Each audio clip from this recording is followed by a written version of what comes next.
This one's going to be tough, not going to lie, because a lot of it's abstract and vague, and we're still learning. So, Evidence 20, though, Book of Mormon Evidence, Symbolic Time. Briefly, we're talking about fourth Nephi and how Mormon is accounting that, I guess.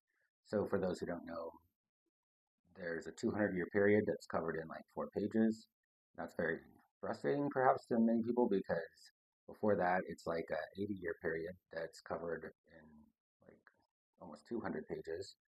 Um, so obviously, Mormon seems very focused on the time before the Christ coming and the period of righteousness, whereas people like me, I grew up with that book, 5,000 Year Leap, and so that says things like, because the righteousness or because the gospel came, then there's all these technological advances, right? So, the whole point of the people becoming righteous in the Book of Mormon is so that Christ could come.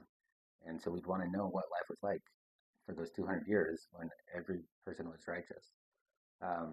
Yeah, sure, from a technology perspective, be fascinating, but also from so many perspectives. And Mormon is even open about this that we would consider Third Nephi the crown jewel, or even it's been called the Holy of Holies of the Book of Mormon. Well, the way Mormon is writing about it, here we are in Third Nephi 26, verse 8, and these things I have written, which are the lesser part of the things which he taught. So he basically says, I took the least valuable of all the things that I had and I put them in. And he says, I was about to write more things, but the Spirit, forbade, and God said, I will try the faith of my people. So yeah, I think we're right about that. There's amazing things here. Let me get into the evidence. I'm so sorry. So what Mormon does when he talks about the 200 years of peace, he's accounting these years, and he says the 40 and first and the 40 and second, yea, even until the 40 and ninth year had passed away, and also the 50 and first, 50 and second, and even until the 50 and ninth years had passed away. And then he does that for 71, 72 to 79. So he's always going 1, 2 through 9.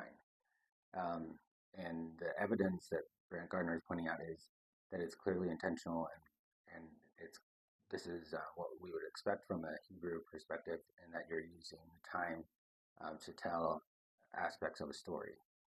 Although it says we don't know specifically what they're meaning here. Um, so for instance, in Hebrew, if you say they died when they were 120, you're saying they died when they were supposed to, when they lived a full life, versus for some reason, all right.